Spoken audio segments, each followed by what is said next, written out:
ನಮಸ್ಕಾರ ರಿವ್ಯೂ ಚಾನಲ್ಗೆ ಸ್ವಾಗತ. ನಾನು ಸೌಖ್ಯ ಗಾಂಕರ್. ಐತಿಹಾಸಿಕ ಹೆಜ್ಜೆಯನ್ನಿಟ್ಟೇ ಬಿಡ್ತು ಭಾರತ. ಮೋದಿ ಶಪಥವನ್ನು ಈಡೇರಿಸೇ ಬಿಟ್ರಲ್ಲ. ಇದು ಇಡೀ ಭಾರತೀಯರು ಅತ್ಯಂತ ಖುಷಿ ಪಡುವಂಥ ವಿಷಯ.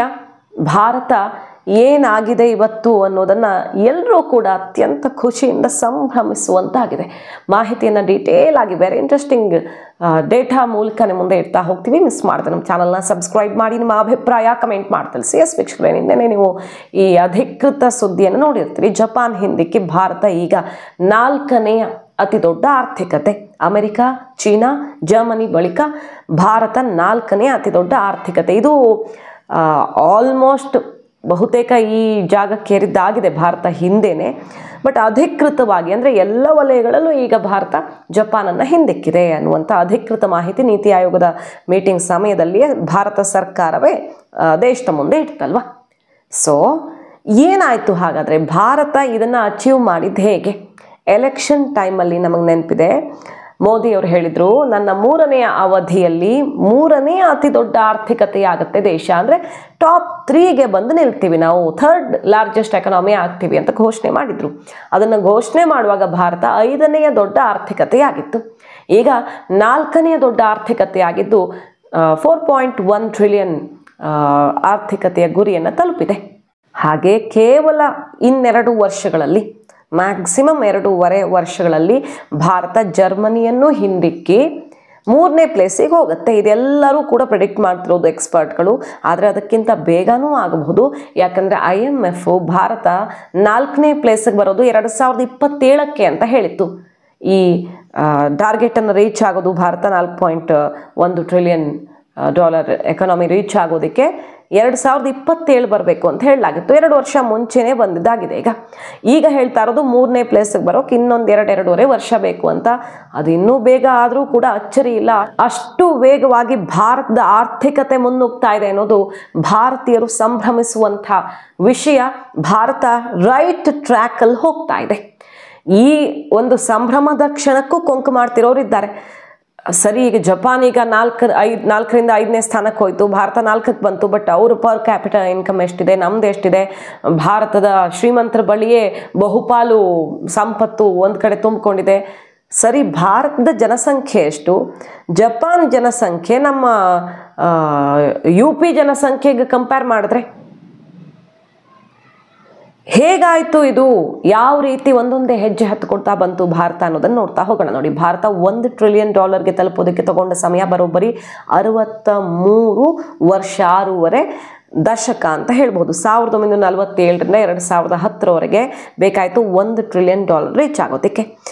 $2 ಟ್ರಿಲಿಯನ್ GDP ಮುಟ್ಟೋದಕ್ಕೆ ತಗೊಂಡಂತಹ ಸಮಯ ಮತ್ತೆ 17 ವರ್ಷ, ಅಂದರೆ 2010ರಿಂದ 2017 ತನಕ ಬೇಕಾಯಿತು.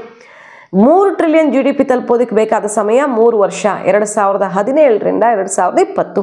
ಭಾರತ ಈಗ $4 ಟ್ರಿಲಿಯನ್ ಆಗೋದಕ್ಕೆ ತಗೊಂಡಂತಹ ಸಮಯ 5 ವರ್ಷ ಅನ್ನೋದನ್ನು ಗಮನಿಸಬಹುದು. 2020ರಿಂದ 2025 ಆ ಒಂದು ಸಮಯದಲ್ಲಿ ಅತಿ ದೊಡ್ಡ ಗುರಿಯನ್ನು ತಲುಪಿದೆ ಭಾರತ.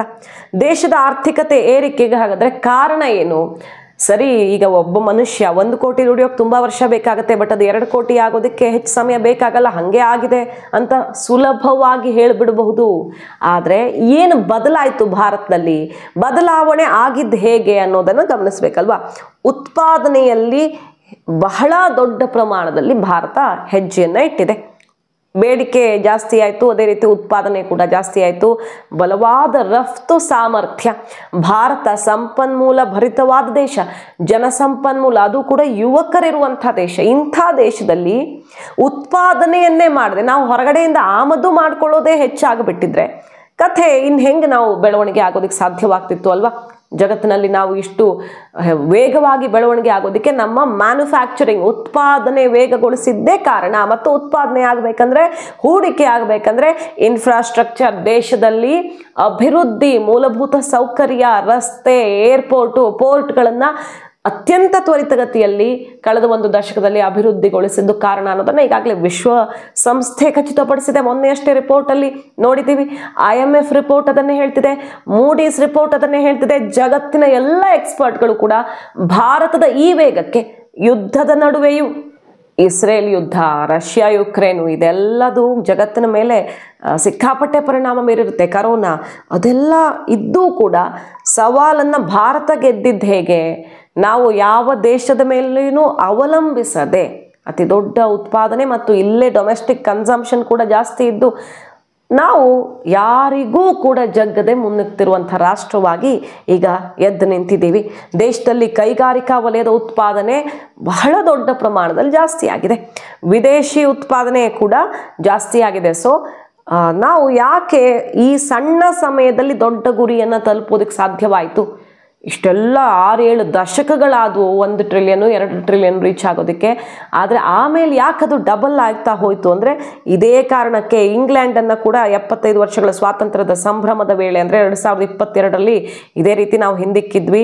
$3.2 ಟ್ರಿಲಿಯನ್ ಆರ್ಥಿಕತೆ ಮೂಲಕ 5ನೇ ಸ್ಥಾನದಲ್ಲಿದ್ದಂಥ ಇಂಗ್ಲೆಂಡನ್ನು ಭಾರತ ಹಿಂದಿಕ್ಕಿ $3.5 ಟ್ರಿಲಿಯನ್ ಏರಿ ಅಲ್ಲೊಂದು ದಾಖಲೆಯನ್ನು ಬರೆದಿತ್ತು. ಆ ದೊಡ್ಡ ಹೆಜ್ಜೆಯನ್ನು ಇಟ್ಟಿತ್ತು. ಈಗ ನಾವು ಮತ್ತೂ ಒಂದು ಹೆಜ್ಜೆ ಮುಂದೆ ಇಟ್ಟಿದ್ದೀವಿ. ಇನ್ನೂ ಒಂದು ಹೆಜ್ಜೆ ಮುಂದೆ ಇಟ್ಬಿಟ್ರೆ ಟಾಪ್ 3 ಜಗತ್ತಿನಲ್ಲಿ ನಾವು 3ನೇ ಅತಿ ದೊಡ್ಡ ಆರ್ಥಿಕತೆ 12 ವರ್ಷಗಳಲ್ಲಿ ಸಾಧ್ಯವಾಗತ್ತೆ. ಅದು ಅತ್ಯಂತ ಸಂಭ್ರಮ ಪಡುವಂಥ ವಿಚಾರ. ಭಾರತ ಈಗ ಎಲ್ಲಿಗೆ ಹೋಗ್ತಾ ಇದೆ ಅಂತ. ಮತ್ತು 2047ಕ್ಕೆ ವಿಕಸಿತ ಭಾರತ, ಅವಾಗ ನಮ್ಮದು ಬಹುತೇಕ ಇದೇ ರೇಂಜಲ್ಲಿ ಸಾಗಿದ್ರೆ 30 ಟ್ರಿಲಿಯನ್ ಎಕಾನಮಿ ಆಗುತ್ತೆ. ಈಗ ಅಮೆರಿಕ ಇರೋದು 30.507 ಟ್ರಿಲಿಯನ್. ಅವರ ಆರ್ಥಿಕ ಪ್ರಗತಿಯ ವೇಗ ಇದೆಯಲ್ಲ ಭಾರತಕ್ಕಿಂತ ಕಡಿಮೆ. ಈಗಾಗಲೇ ನಾವು ವಿಶ್ವಸಂಸ್ಥೆಯ ಈ ಸಲದ ಮಿಡ್ ಇಯರ್ ರಿಪೋರ್ಟನ್ನು ನಿಮ್ಮ ಮುಂದೆ ಇಟ್ಟಿದ್ದೀವಿ. ಭಾರತದ ಮೇಲೆ ಯಾಕೆ ಕಂಡು ಬಿದ್ದಿದೆ? ಇಲ್ಲಿ ಸಂಘರ್ಷಗಳು, ಯುದ್ಧ ಆಗಬೇಕು ಅಂತ ಯಾಕೆ ಬಯಸ್ತಿದ್ದಾರೆ ಅಂದರೆ ಭಾರತ ಯಾವ ರೀತಿ ಮುಂದಕ್ಕೆ ಸಾಗ್ತಿದೆ ಅನ್ನೋದನ್ನು ನೋಡೋದಕ್ಕಾಗ್ತಿಲ್ಲ. ಅಮೆರಿಕದ ಆರ್ಥಿಕ ಪ್ರಗತಿಯ ದರಕ್ಕಿಂತ ಮತ್ತು ಚೀನಾಗಿಂತ ನಾವು ಮುಂದೆ ಇದ್ದೀವಿ. ಈಗ ನಮಗಿಂತ ಬಹುದೊಡ್ಡದು ಅಮೆರಿಕ ಆಗಲಿ ಚೀನಾ ಆಗಲಿ ಅವರ ಆರ್ಥಿಕತೆ. ಆದರೆ ನಾವು ಬೆಳೀತಿರುವಂಥ ರೇಟು ಅವರಿಗೆ ಸೆಡ್ ಹೊಡೆಯೋ ರೀತಿಯಲ್ಲಿದೆ.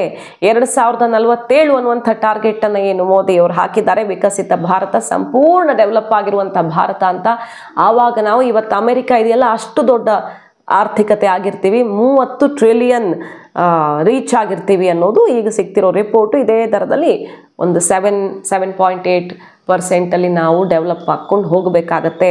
ಚೀನಾ 19 ಟ್ರಿಲಿಯನ್ ಇದೆ, ಜರ್ಮನಿ 4.7 ಟ್ರಿಲಿಯನ್ ಇದೆ, ಭಾರತ ಈಗ 4.187 ಟ್ರಿಲಿಯನ್ ಎಕಾನಮಿ ಆಗಿ ಈಗ ಬಹುದೊಡ್ಡ ಬಲವನ್ನು ತಂದುಕೊಂಡಿದೆ.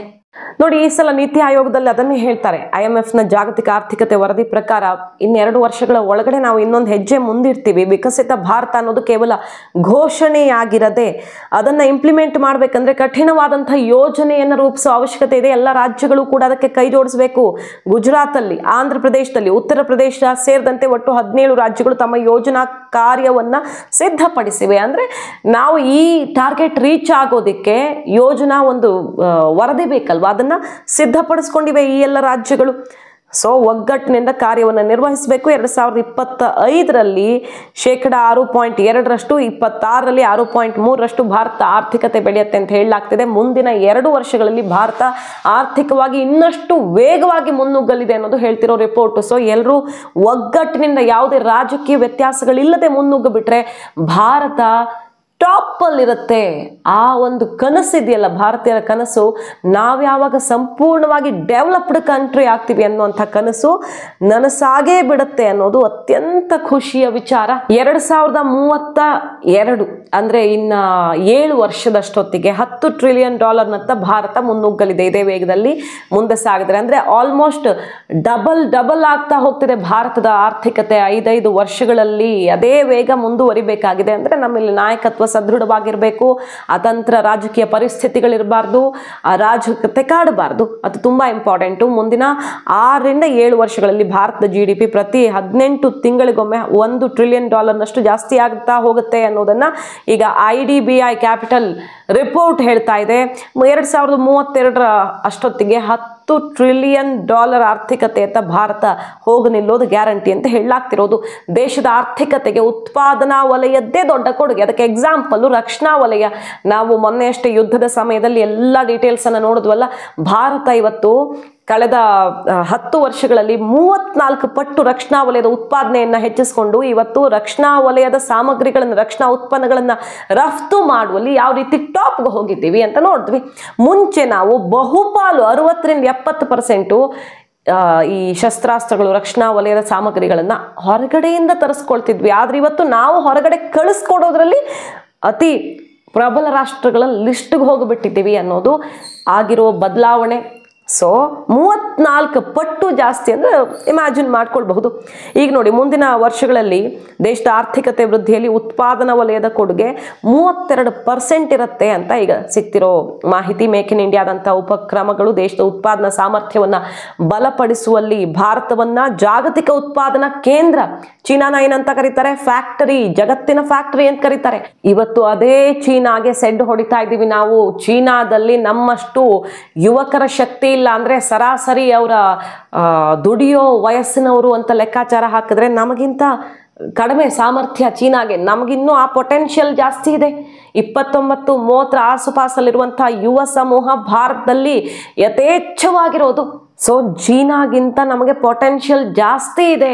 ಈ ಹೊತ್ತಲ್ಲಿ ಭಾರತ ಯಾಕೆ ಮುನ್ನುಗ್ತಾ ಇದೆ ಅಂದರೆ ಉತ್ಪಾದನೆ ಅವ್ರಿಗೆ ಸೆಡ್ ಹೊಡೆಯೋ ರೀತಿಯಲ್ಲಿ ಮಾಡ್ತಿದ್ದೀವಿ. ಆ್ಯಪಲ್ ಐಫೋನ್ ಪ್ರೊಡಕ್ಷನ್ ಎಷ್ಟಾಗ್ತಿದೆ, ಯಾಕೆ ಅಮೆರಿಕ ಈ ಥರ ಉರ್ಕೊಂಡು 25% ಟ್ಯಾಕ್ಸ್ ಹಾಕ್ತೀನಿ ಅಂತಿದೆ, ಭಾರತಕ್ಕೆ ಹೆಂಗಾದರೂ ತೊಂದರೆ ಕೊಡೋಣ ಅಂತ ಜಗತ್ತಿನ ಎಲ್ಲ ರಾಷ್ಟ್ರಗಳು ಒದ್ದಾಡ್ತಿರೋದು ಇದಕ್ಕೇನೆ. ಭಾರತವನ್ನು ಜಾಗತಿಕ ಉತ್ಪಾದನಾ ಕೇಂದ್ರವಾಗಿಸುವಲ್ಲಿ ಅತ್ಯಂತ ಪ್ರಮುಖ ಪಾತ್ರ ವಹಿಸಿರೋದು ಈ ರೀತಿಯ ಬದಲಾವಣೆಗಳು. ದೇಶದಲ್ಲಾಗಿರುವಂಥ ಈ ಬದಲಾವಣೆಗಳ ಕಾರಣ ಅನ್ನೋದನ್ನು ಅರ್ಥ ಮಾಡ್ಕೊಳ್ಬೇಕು. ಸೊ ಭಾರತ ಈಗ ದಾಪುಗಾಲನ್ನು ಇಟ್ಕೊಂಡು ಮುಂದಕ್ಕೆ ಸಾಗ್ತಾ ಇದೆ. ಜರ್ಮನಿ ನೋಡಿ ಮೈನಸ್ ಅಲ್ಲಿದೆ. ಅದರ ಆರ್ಥಿಕ ಪ್ರಗತಿಯ ದರ ಮೊನ್ನೆ ಅಷ್ಟೇ ರಿಲೀಸ್ ಆಯ್ತಲ್ವಾ. ಭಾರತ 6 ಕ್ರಾಸ್ ಆಗಿದ್ರೆ ಒಂದು ಚೂರು 1-2 ಪಾಯಿಂಟಲ್ಲಿ ಪ್ರಿಡಿಕ್ಷನ್ಗಿಂತ ಆ ಕಡೆ ಈ ಕಡೆ ಆಗಿದ್ದು ಬಿಟ್ಟರೆ ನಾವು ಬಹಳ ಸ್ಟೇಬಲ್ ಆಗಿ ಹೋಗ್ತಾ ಇದ್ದೀವಿ. ಬಟ್ ಜರ್ಮನಿ ಮೈನಸ್ ಟ್ರೆಂಡಲ್ಲಿದೆ. ಸೊ ಜರ್ಮನಿಯನ್ನು ಹಿಂದಿಕ್ಕೋದು ನಮಗೆ ದೊಡ್ಡ ಟಾಸ್ಕ್ ಅಲ್ವೇ ಅಲ್ಲ ಈ ಹೊತ್ತಲ್ಲಿ. ಮಾಹಿತಿ ನಿಮ್ಗೆ ಇಷ್ಟ ಆಗಿದ್ರೆ ಮಿಸ್ ಮಾಡದೆ ನಮ್ಮ ಚಾನಲ್ನ ಸಬ್ಸ್ಕ್ರೈಬ್ ಮಾಡಿ, ನಿಮ್ಮ ಅಭಿಪ್ರಾಯ ಕಮೆಂಟ್ ಮಾಡಿ ತಿಳಿಸಿ. Thank you.